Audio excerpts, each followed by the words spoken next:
జిల్లా ప్రతి జిల్లా ఎస్పీ గారికి కానీ ట్రాఫిక్ ఎస్ఐ గారికి కానీ నాదొక చిన్న వినపం. ప్రతి ఊర్లో వాహనాలు తనిఖీ చేసేటప్పుడు అవి బైక్లు అవ్వచ్చు, కార్లు అవ్వచ్చు, C book, licence, insurance, pollution కామన్గా ప్రతి ఒక్కరి దగ్గర చెక్ చేస్తారు. అదేవిధంగా ప్రతి వెహికల్స్ కూడా జ్యుడిషియల్ అనో, పోలీస్ డిపార్ట్మెంట్ అనో, పొలిటీషియన్ చెప్పి ప్రతి వెహికల్కి ఉంటాయి.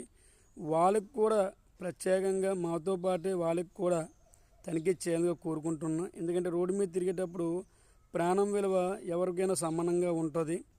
కాబట్టి ప్రతి వ్యక్తులు కూడా లైసెన్సు, ఇన్సూరెన్స్, పొల్యూషన్ ఇవన్నీ ఉన్నాయో లేదా దయచేసి చెక్ చేయించండి. ఎందుకంటే డిపార్ట్మెంట్కో లేదా పొలిటీషియన్కో, జ్యుడిషియల్కు వేరేలాగా, మాకు వేరేలాగా ఇప్పుడు ట్రీట్ చేయకూడదు. అయితే ఇవన్నీ కూడా చేసి ఉన్నట్లయితే చాలా సంతోషం. చేయకపోతే ప్రత్యేకంగా ముందు మీ డిపార్ట్మెంట్లో ఎవరికైతే ఈ ఇన్సూరెన్స్, సి బుక్, పొల్యూషన్ ఇవన్నీ లైఫ్ అయిపోతున్న అవన్నీ కూడా రెన్యువల్ చేయించుకునే పద్ధతి చేయించండి. ఒక డిపార్ట్మెంటే కాదండి, జ్యుడిషియల్ వాళ్ళైనా సరే ప్రభుత్వం సంబంధించిన ప్రతి వెహికల్స్ కూడా ఒకసారి అవి ఇన్సూరెన్స్ ఉన్నాయా లేవా చెక్ చేయించండి. ఎందుకంటే ప్రమాదం ఇటు నుంచి ఏ విధంగా వస్తుందో, మీ వెహికల్స్ వెళ్ళి ఎవరికి ఇబ్బంది పెడితే తెలియదు. కాబట్టి ముఖ్యంగా ఇన్సూరెన్స్, పొల్యూషన్ ఇవన్నీ రూల్ పరంగా మీరందరూ పాటించండి. మీలాంటి వ్యక్తులు పాటిస్తే మిగతా వ్యక్తులు కూడా, ఇంకా పాటించలేని వ్యక్తులు కూడా పాటించే ప్రయత్నం చేస్తారు. మార్పు ముందు మీలాంటి వాళ్ళ దగ్గర నుంచి వస్తే మిగతా వాళ్ళు కూడా మారుతారు.